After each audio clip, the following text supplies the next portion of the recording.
Ezer baino lehen, txalo zaparrada handi bat eskatu nahi dizuet gu guztiok ondo pasatzeko azken hilabete luzeetan festak antolatzen aritu den jai batzordearentzat.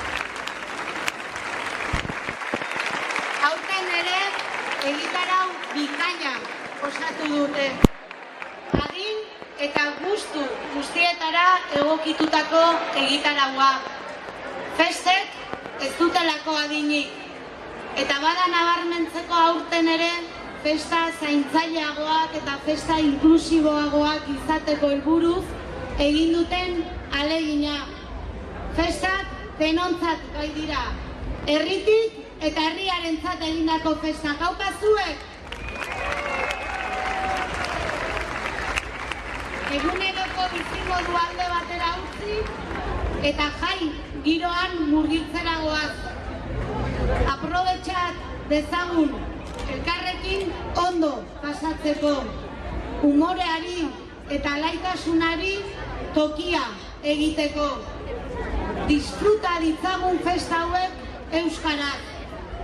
Euskaraz zokoratu eta bigarren mailako bihurtu nahi duen oldarraldi judizial honetan erakuts dezagun euskalduntasunaren harrotasuna.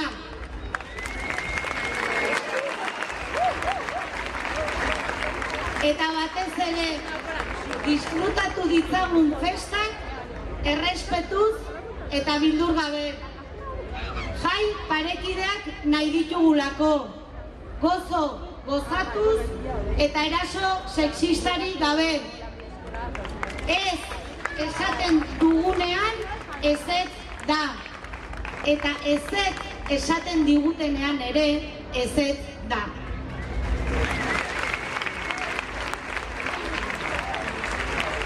Festa giroan murgiltzera goaz, baina ezin ahaztu Venezuelako sufrikarioa.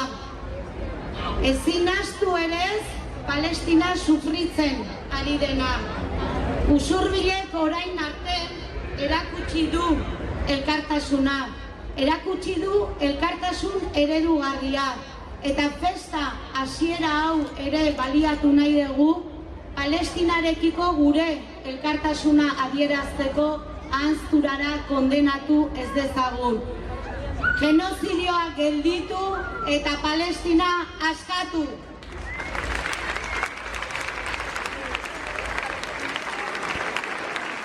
Gaur, Zubieta Lanbide Eskolako eta Usurbil futbol taldeko lagunak ditugu alboan. Biak ala biak 50. urtemugaren ospakizunetan murgilduta daude. Eta herriak hala proposatuta eta jai batzordeak hala erabakita, eurek dute aurtengo txupina botatzeko ohorea eta ardura. Frankismoaren ondarretan dena edo ia dena egiteko zegoen garai haietan, duela 50 urte alajaina, udala eta herria borbor zegoen garai haietan, herri eraikuntzari egin zioten, ekin zioten askok eta askok. Nork beretik eta nork bere eremutik.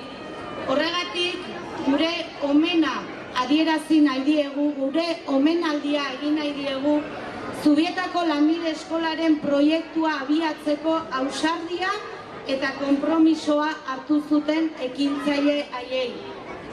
Orduko gazte askorentzat aukera akademiko bikaina izan zelako Lanbide Eskola eta lan munduratzeko bitarteko ezin hobea.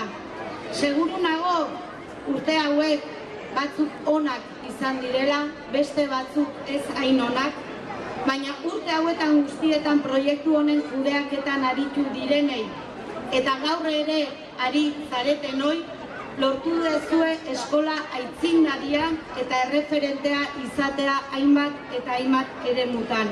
Horregatik, zorionak. Zorionak 50 urte hauetan egindako ibilbide arrakastatsuarengatik.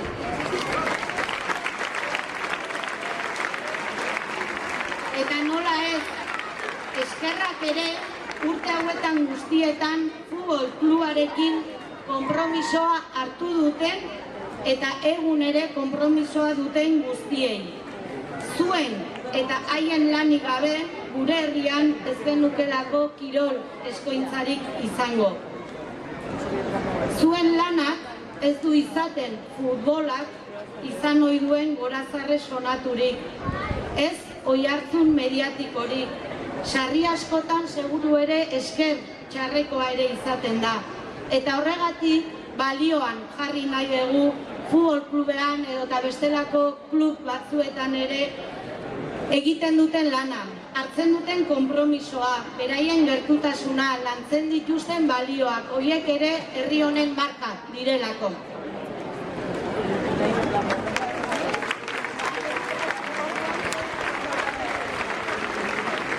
Eta futbola aipatuta, beste aldarrikapen bat ere plazaratu nahiko nuke gaurkoan.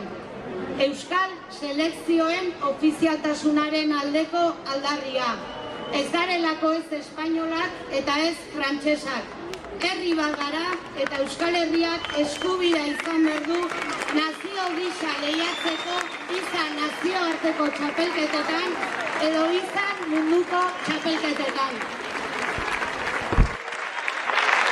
Eta orain bai, mugitu gaitezen jai giroan.